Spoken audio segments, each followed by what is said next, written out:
Happy almost New Year! What part of your house do you most want to update in the next year, and why is it your kitchen? In all seriousness, though, the kitchen is the heart of nearly all mid-century updates. It's an area almost everyone wants to improve, and as I've talked about so often, this part of your home is key to the overall mid-century vibe. If you get your kitchen update right, you get your house right. So, how can you know you're going to do it right? Today, we're going to talk about the 5 essential elements you must get right for a mid-century kitchen update that looks good and works for you. Hey there, welcome back to Mid-Mod Remodel. This is the show about updating MCM homes, helping you match a mid-century home to your modern life. I'm your host, Della Hansman, architect and mid-century ranch enthusiast. You're listening to Season 10, Episode 12. I often talk about how to plan well. For your kitchen, you'll be in pretty good shape if you follow the steps of the master plan method, asking yourself the questions necessary to dream about the kitchen you want, discover the facts of the kitchen you've got right now, focus, distill your personal style, draft options to improve the layout, and develop a master plan. But today we're not talking about how to plan your mid-century kitchen update. That's what we'll be doing at the Mid-Century Kitchen Clinic on January 14th. Instead, I want to talk to you about the 5 essential elements, the ingredients, if you will, of a great mid-mod update for your home, the design elements. I'm so excited to have you listening to this episode because I've created a new free guide to go along with it. If you wish you could be seeing examples of what I'm about to talk about, you're in luck. I've made a matching free guide that you can download on the show notes page. As always, you'll find those show notes with links to the references I'm making and an outline of the conversation on my website at midmod-midwest.com/1012. Okay, the 5 essential design elements of a mid-mod kitchen update are effective lighting, functional workspaces, handy storage areas, enticing hangout spots, and your mid-mod style.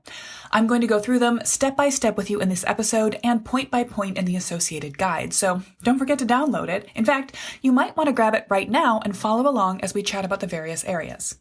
If you're walking the dog or doing the dishes, download it when you're done and keep it for your ongoing kitchen design thinking. There's some overlap in what I'm about to talk about for an amazing kitchen in general. Of course, not just an amazing mid-century kitchen. And some of the following is what we want to do to maintain a good mid-century kitchen from its original good ideas, and some of it is to counteract the inconvenient, should-be-left-in-the-past elements that have crept into our kitchens from previous eras. But all of this is useful particularly and directed particularly to those of us who own and love a mid-century home. I want to begin with lighting. Yeah, I want to talk about light in your kitchen before I talk about the layout, before I talk about what it looks like, before we talk about counter space. I want to talk about how your kitchen is lit. Because if your kitchen is not well lit, you will not want to hang out in it. You will not want to work there or cook there or even sip a cup of coffee in it. So we're going to talk about lighting first, even though it will be applied along your design pathway. A well-lit kitchen is a wonderful kitchen. And there's 2 types of light you need to think about in your kitchen update. Daylight, because spending time during the day in a dim space where you have to flip on a light switch to make a cup of coffee is a huge drag. And artificial lighting, because sometimes it's cloudy and sometimes it's night, and you still use your kitchen at those times. In fact, if you want to plan best, you should think about the different lighting schemes in your kitchen that suit a bunch of the different activities you like to spend your time on. So think about the lighting for when you want to cook up a storm versus when you might be doing last dishes at the end of the evening and settling your brain for bed. What about when you first flip on a light when you get up before the sun on a winter morning? These different activities require different lighting conditions that are as individual to you as they are essential to get right. All right, I'm going to list a bunch of conditions, and what I want you to think is how they apply to you in your life. First is daylight. Where is it coming from? And where can you get more of it? Your kitchen probably has a window. That's standard for a mid-century house. It may not have more than one. The standard mid-century kitchen may only have a single window over the kitchen sink. So step 1 is to think about where you can add more windows. Think about what direction your current kitchen window or windows face. Do you also need shade at certain times of the day to make them work right or to prevent heat gain in the summer? west-facing windows in particular can need either interior shades you can pull or an exterior shading device you might use to create space outside the house, but that's a different episode. If you can add more windows in different directions, that's always the best because then you're getting different types of direct or diffuse light through the day. Now you can also add light by borrowing it from other parts of the house, which have windows that get good light. You can do that by creating openings in the walls, by removing doors from doorways, by removing walls entirely. Now remember, you don't have to have an entirely open plan house in order to borrow light and views and conversational access points from other parts of the house. So think creatively about how you open up the space to capture light. And then your third option is to make holes in your roof with full-on skylights that give you a view of the sky, or even just light tubes. Light tubes actually bring us over into our second type because they can both bring in natural daylight, and many light tubes are fitted out with interior lights that basically look like can light in the ceiling and can actually have a flippable switch so you can use them as a light at night, but get daylight from them during the day. Same spot. You don't have to worry about what's all happening on your ceiling. All right. Let's talk about artificial light. There are two different necessities for artificial light that overlap each other: mood lighting and task lighting. Now, sometimes you just might want to have mood lighting in your kitchen that's not actually helping you do any particular task. In the evening, when you're not in the kitchen, you can choose to have it be completely dark. You can leave all the lights blazing, or maybe you just wanted a little bit of mood lighting in case someone walks through the space, or so that it doesn't feel like a black hole in the house while you're in other areas. And you also need to think about task lighting for all the various tasks you do in the kitchen through the day. To get effective task lighting, you're going to use a combination of the different types of lights that work in a kitchen. You'll think about ceiling surface lights. The classic mid-century kitchen typically has only one center ceiling light and usually another specific task light at the sink and at the stove. That's exactly how my 1952 house was. And in fact, in some ways still is. I haven't fully fixed that yet, but we're going to talk about shoulds, not existent problems. You want more than one light in the center of the ceiling of the room because, especially if we haven't fixed the layout of your kitchen, that means you'll be casting a shadow with your head on every task you do in the kitchen. So to counteract that, you can put lights underneath the edge conditions of the room, underneath cabinets or shelves. Under cabinet or under shelf lighting is great for task lighting. You can also think about, if you don't have anything storage mounted on the walls, sconce lights on the walls. You can hang pendant lights over counters anywhere and really everywhere in a kitchen. And you can also think about can lights, although those are my last choice for a kitchen. I use those basically only in the sort of, I want to light my kitchen like the surface of the sun so I can deep clean it at midnight task. In general terms, for cooking, for eating, for being in the kitchen, I would rather have a pendant, a sconce, or another local light rather than a just general can light in the ceiling. So, before we move on from the end of lighting, ask yourself, do you have enough natural and artificial light in your kitchen right now? If your kitchen update plans are underway, is there enough light for the right daily routines you'd like to live built into your new kitchen design? And if not, start making a list of the things you do in your kitchen at different times of day and how you do or don't have enough light for them. Then start to correct for that. All right. The next three categories that I'm going to talk about are layout categories. So hit the drawing board and figure out if you need to change the one you've got. We're going to talk about workspaces, storage spaces, and hangout spaces. And remember, each of these should be tuned to fit your life. One size does not fit all in kitchens any more than it does in t-shirts. Workspaces. Now we have to get into the actual kitchen of your kitchen. Have you got the working space you need? If you're dealing with an original mid-century kitchen, I bet you don't. They tend to be a little short on actual working counter space, and a lot of the working counter space tends to be facing wall-hung cabinets that you, or let's just be real, me, I bang my forehead on when I lean in too far. It drives me crazy. So you want to take stock, and while you're thinking of where the workspaces you are, again, you want to think about the routines and the tasks of your experience of being in the kitchen. Create specific work zones for prep, mixing, cutting, combining ingredients, for cooking, near the stove, near the oven range. For washing up, you want space on ideally both sides of a sink, or at minimum, good space on one side. So you've got elbow room to set down the dirty dishes and process them through. Thinking about where your dishwasher goes and how it flows into the other space is important. You may also need some specialized zones. What else happens in your kitchen? Are you a baker? Are you processing garden goods? Are you making food ahead in bulk? Tune the kitchen you've got to match your life. Remember that a person who likes to make a large meal for their whole family from scratch is going to need a very different kitchen from someone who revels in testing different takeout and basically just needs to reheat food and store it. Now, we're going to talk about storage in a minute, but having storage associated with the specific work you're doing in a place is really important. So you want a place to keep all your pots and lids and daily spices and the olive oil right next to your range or stovetop. This is one of the reasons I really do like to do a separate wall oven and cooktop, because then you can put drawers underneath the cooktop and keep a whole bunch of that handy, heavy stuff right there, literally at the work surface. But if you like a combined range unit, you just put storage on one side or the other. Now, one follow-up on the cooking zone, the microwave. This is a question for you. Does it belong right next to or above or below your oven? Many high-end kitchens show it stacked with a wall oven because it's sort of neat to keep them all in one place. But do you actually tend to use your microwave that way? Do you use the microwave at the same time of day or for the same tasks as your oven, or do you use it completely differently? Perhaps your microwave sits next to your breakfast supplies because you like to eat oatmeal. Spoiler alert, that's what I do. But the oven belongs in the baking zone because that's for special occasion cooking, and it needs to be right next to a big cookie prep area of your island. So ask yourself, is there a work surface in your kitchen where you can spread out and work deeply while looking at distance further than 2 feet away from you? Can you make eye contact and hold a conversation with someone else in the room while you work? If the answer is no, then you definitely want to be working on the layout of your workspaces. The third category is storage. Think about how you separate your storage in a way that works for you.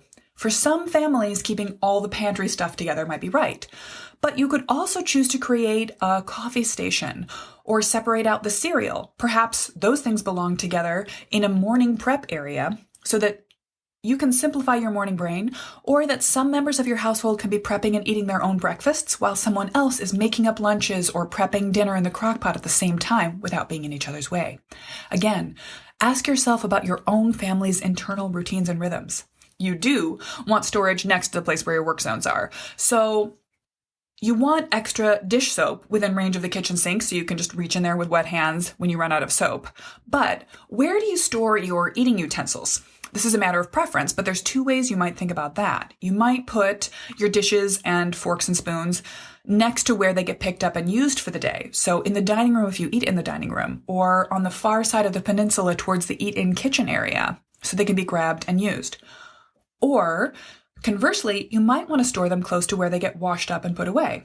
I actually love the idea and the visual of a dish strainer right over the sink, so you can just put your dishes away when they're clean and grab them right from there and go the next day. I do this with my silverware. I actually keep all my silverware that I use daily in a draining rack right next to the sink. A spoon comes into the sink, gets washed, soap is washed off, it goes into the drainer. It happens to be conveniently adjacent to the prep surface where I then make breakfast every morning. So I grab a fresh spoon in the morning from the same rack where it's been dry and clean since last night. Ask yourself this. Have you got easy access to the storage for the things you need next to all your various kitchen tasks?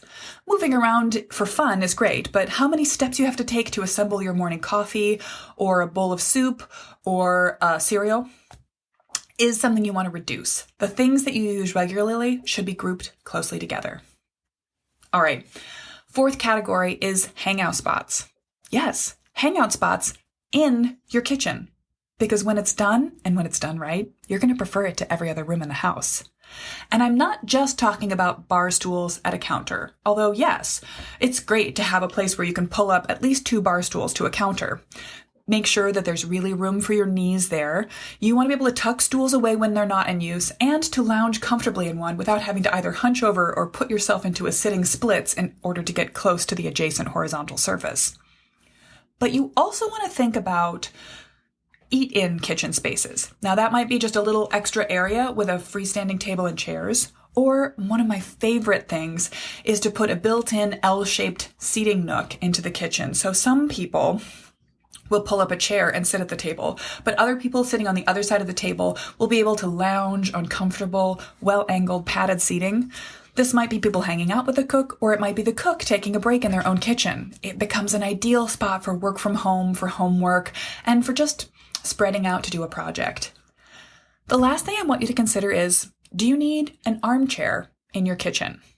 Or, in the same category, a window seat, a built-in bench, someplace just to sit and be comfortable. This again can be for someone to hang out with you while you, the cook, are working, or it can be a place for the cook to sit and wait for the water to boil or for the oven timer to go off. When your kitchen is wonderful, you'll want to spend a lot of time there. When it's well lit and well designed and well finished, it's a place where you want to be, so why not make a comfortable place to hang out right inside your kitchen? All right, the last thing that's essential is style. Great, you've done all the above, but that doesn't make it a mid-mod kitchen. How do you keep all of this mid-century? The material language of your kitchen is where you must maintain, or in some cases reset, the visual language of the house. A mid-century kitchen is about simple lines and shapes. There will be no ornate crown molding over the top of the cabinets, no cut glass, no fluted, complex, or even shaker-style cabinet doors. No marble countertops or ornate faucets. The original mid-century kitchens were all about cleanable, usable practicality. Tile and formica, plywood and fresh paint. Compromise between timelessness and adding your own taste. So if you're not feeling strongly about a color or finish, then simple slab front cabinet doors in a wood stain will always be the right choice. And white for walls, counters, and floors, not a bad one. You might want to not go with a white floor if you don't love scrubbing or sweeping it.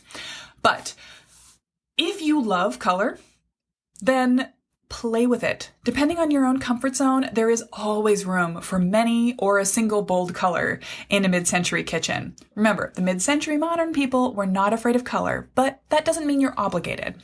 With all that in mind, here's the pep talk. Of course, there's a pep talk.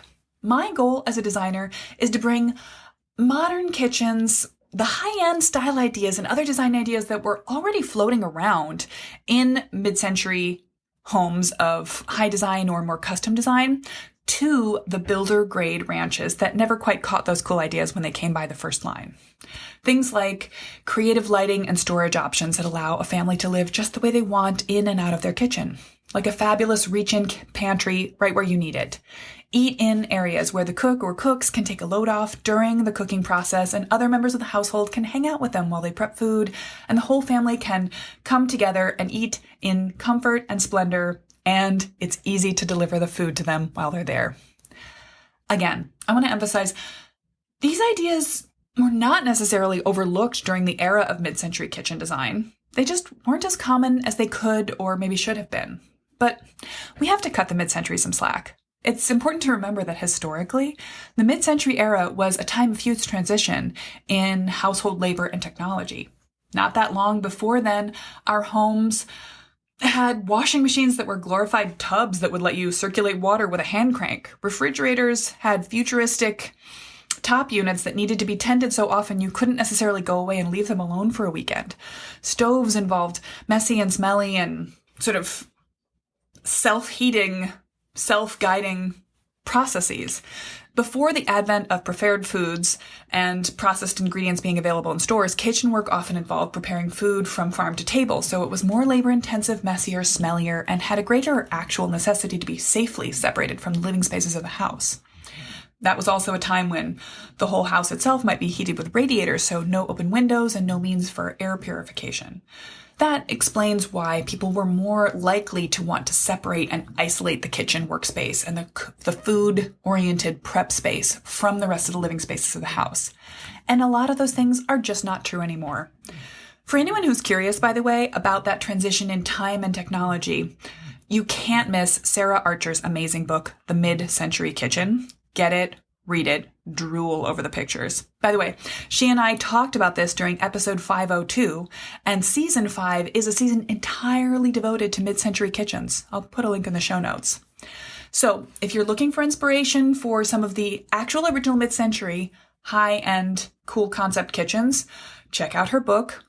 Check out other architect designed, builder designed, developer designed kitchens that we have well documented. We can look at the advertising literature from that era and just think about how we can shake up our own expectations. There's a lot about the layout of a mid-century kitchen that we just assume is normal and take for granted, because most of us alive today have grown up almost exclusively with the kitchen layouts of the mid-century era for two reasons. One, there was such a pervasive building boom during that era that a huge proportion of the kitchens and houses that we live in today were originally built during that time. And since then, non-creativity in new construction and remodels has left us imitating the patterns that were set during that time without really questioning them. This is good news. It leaves us with a huge opportunity to improve our lives. So there are many ways that you can tweak a mid-century kitchen without changing it much. And there are ways you can rethink and overhaul the entire area where you cook and eat in your home to great effect. While it can obviously be a cost-saving measure to keep things as intact as possible, it's easier not to move the plumbing of the kitchen sink, for example. But if you get to a place where you're removing all the built-ins from your original kitchen, or all the more inappropriately built-ins from a 90s, 80s, or early 2000s remodel, you are under no obligation to put back the new built-ins in the exact same spots and shapes. Let me say that once again. When you replace older things with new ones, they do not have to go in the same places, and they do not have to be the same shapes. This is going to be harder to do than it sounds like, because our brains naturally assume that the way things have always been is the way they should continue to be. And it's easier to iterate, to make little tweaking changes from an existing form than it is to start fresh when you're designing. But I encourage you to think about the possibilities of changing the layout of your kitchen in subtle or dramatic ways to change the way you live in your house on a daily basis. Step 1. Go download the kitchen guide if you haven't already. Find it on the show notes page at midmod-midwest.com/1012. For the next couple of weeks, we are going to be all about kitchens. So hit me up in Instagram DMs with your kitchen questions, or join us in the Mid-Mod Remodel Facebook group and talk about kitchens there. I can't wait to get into kitchens with you in the new year.